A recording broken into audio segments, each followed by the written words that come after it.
Welcome back mga kaibigan. Itong balita natin SJ Belangel binuhat ang team sa KBL dahil wala ang world import nila na si Nicholson. At napakadami natin pag-uusapan kay Kai Sotto. Plyometric training, MVP numbers, consistency, improvements at ang courtside view ng tip board dunk nito.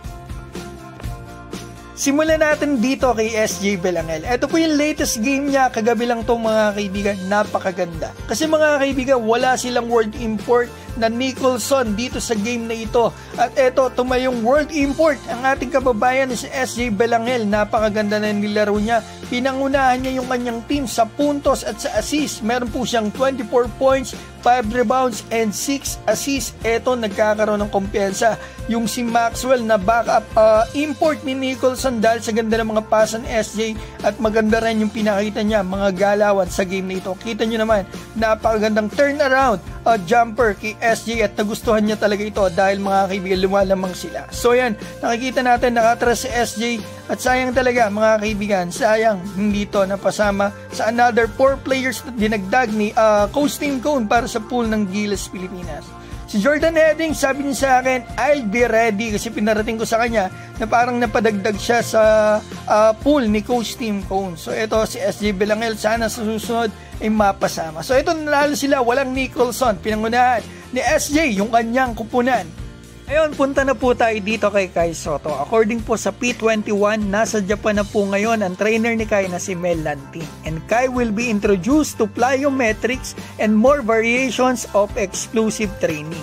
Para po ito sa pagpapalakas at pagpapabilis ng lower body ng pambato natin.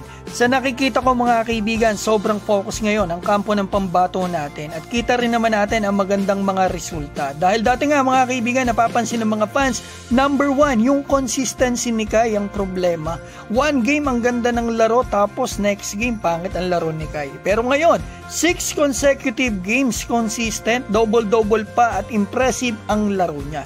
Na-improve din ni Kai mga kaibigan ang kanyang rebounding, almost 11 rebounds per game sa last 6 games niya at nabawasan pa niya ang fouls. 0.8 fouls lang sa last 5 games niya. Alam niyo mga kaibigan, sa nakarang video ko po may nag-comment na fan ni Kai. Pang MVP daw yung number ni Kai. Hindi ko na lang na-retrieve sa dami na nag-comments. Pero ito maganda, may nakita ako sa Japanese website, balita ngayong araw. Ito March 5 sa note.com. Ito po yung translated na sa English mga kaibigan.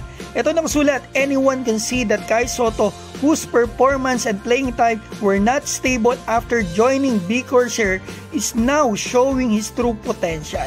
Kai Sotto is averaging 16.8 points, 68% from the field, 83% from the free throws, and 10.2 rebounds over the 5 games he has been in the starting lineup.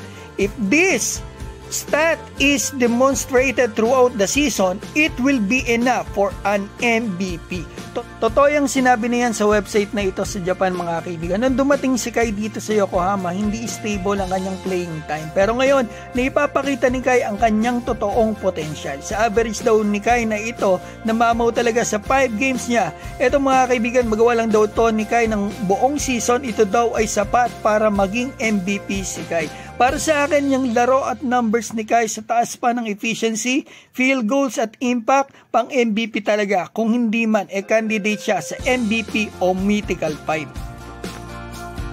So eto na mga kaibigan, panoorin na po natin ang courtside view ng tipboard dunk ng pambato nating si Kai Sotto. Eto, silipin natin pati yung reaction ng kanyang mga teammates. Tingnan nyo yung reaction ng mga teammates para sumasayaw na, sinusway nila pataas yung kanilang mga kamay. Kita naman natin. So ito yung replay, pinatama muna ni Kai sa board bago niya isalpak ang bola. Hindi naman usually natin nakikita yung mga ganitong dunk sa mga professional games, pero na lang kung sa NBA or mga slam dunk contest talaga. So yan, at least nagka-idea tayo mga kaibigan sa ginawa ng pambato natin at reactions ng kanyang mga team.